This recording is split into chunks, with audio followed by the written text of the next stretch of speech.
In this video, I'm going to share 5 marketing ideas dentists can use to help grow their practice. For those of you who don't know me, my name is Dawson. I help dentists just like yourself grow their practices through some of the strategies I'm about to share. Make sure you learn about all 5 ideas and leave the one that resonated with you the most in the comment section below.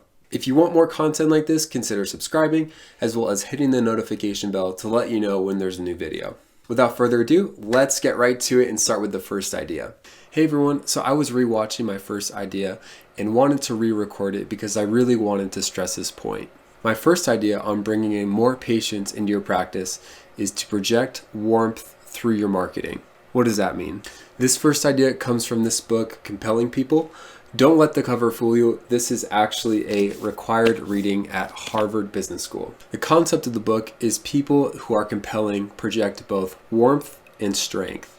Be too warm and you'll be the nice guy who doesn't know how to say no. Project too much strength and you'll be the person people avoid. So how does this relate to dentists? Good question. Well, dentists naturally project strength by having a medical degree and by being the authority figure in the practice. On top of that, most people are already scared and anxious when coming into the dentist in the first place. The dentists who do the best are able to project that warmth, thus becoming compelling. So the question is, how do you project warmth? Well, you can do this in person and online. When in person, be sure you're truly listening to your patient's concerns and go above and beyond in expressing that they're cared for and heard. While online, be sure to post personal pictures of yourself and your staff to show that you have a life outside of being a dentist. By you and your staff projecting warmth, more people will feel welcomed, thus more people will come in to your practice. On top of that, your patient experience will also improve. This can lead to more referrals, better reviews, and even increasing your case acceptance rate. If you want to learn more about projecting warmth, I have a free guide in the description below. It explains how to do this and how to dominate your market. All right, now on to idea number 2. The second idea that you can do to help bring in patients is reverse engineer. One of the best ways to reverse engineer is to look at what hasn't been working and to avoid doing that. So what's not working with dental marketing right now? What a lot of practices are doing is they're aimlessly posting pictures of stock photos, having weird/cheesy captions on them that doesn't really engage the audience and it doesn't really help anyone. You want to set yourself apart by having meaningful content that's personal, engages your audience, and can benefit them in some way. Another way to reverse engineer is to go on a little search, look at New York, maybe Los Angeles, some of the biggest cities in the US. Look at who is some of the top dentists in those areas and what are they doing on social media that's allowing them to get the publicity that they have to be at that stage. The next marketing idea is to show up and to be present on social media. One of my professors in college, Dr. Stiles, always said to get on the court.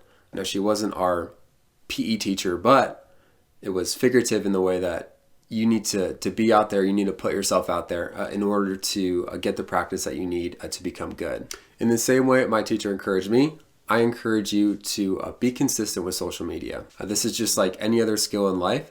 It takes a lot of time and effort in order to succeed and in order to get better. One of my biggest tips for social media is to make it a habit. If you have a lot of meetings on Friday or Saturday, you kind of do more of your admin work, I would encourage you to set aside 10 or 20 minutes to brainstorm posts and to actually spend the time posting on social media. Don't overwhelm yourself right off the bat with posting on Twitch or on TikTok or on more of these niche social media apps. Instead, stick to Facebook and Instagram, really focus on that, and then when the time's right, you can start to branch out. The key thing to remember is to commit to consistency. No matter what you post on social media, if it's a giveaway, if it's educational material, make sure it's patient focused. You want to post things that you feel patients will be interested in and something that they want to engage with. If you want to learn more about what to post specifically on your social media, I made an entire video explaining that here.